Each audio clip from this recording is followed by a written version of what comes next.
Hello friends, welcome back my new video. आज हम इस वीडियो में सीखेंगे कि हम किस तरह बाइनांस क्रिप्टो करेंसी की एप्लीकेशन को विंडोज़ 11 में इंस्टॉल कर सकते हैं। विंडोज़ 11 में बाइनांस एप्लीकेशन को इंस्टॉल करने के लिए आपने सबसे पहले कोई भी ब्राउज़र ओपन कर लेना है और उसकी सर्च बार में आपने बाइनांस टाइप करके सर्च कर लेना है। जैसे आप सर्च करेंगे तो binance.com बाइनांस की ऑफिशियल वेबसाइट आपके सामने आ जाएगी।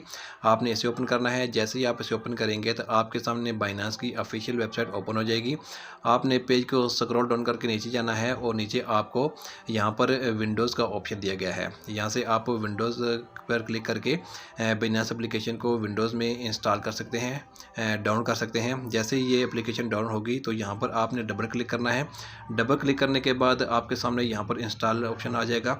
यहाँ से आपने ओके करना है। ओके करने के बाद आप यहाँ से इसकी इंस्टॉलेशन लोकेशन चेंज कर सकते हैं। यहाँ से आप इंस्टॉल करें। इंस्टॉल करने के बाद आपके कंप्यूटर में विंडोज़ 11 में बाइनांस एप्लीकेशन इंस्टॉल हो जाएगी। आप देख सकते हैं कि बाइनांस एप्लीकेशन इंस्टॉल हो गई है।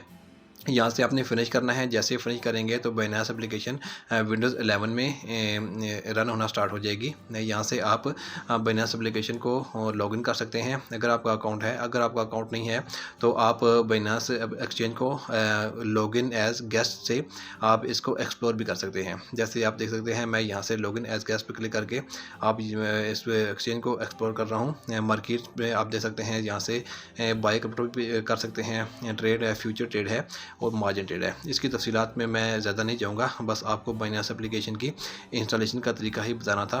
तो इस तरीके के मुताबिक आप बाइनांस एप्लीकेशन को विंडोज़ 11 में बहुत आसानी से इंस्टॉल कर सकते हैं। तो बहुत शुक्रिया आपका मेरी वीडियो देखने के लिए। मज़ीद इस तरह की वीडियोज़ के लिए आप मेरे चैनल को सब्सक्राइब करें, मेरी वीडियो को लाइक करें एंड शेयर करें। Thank you.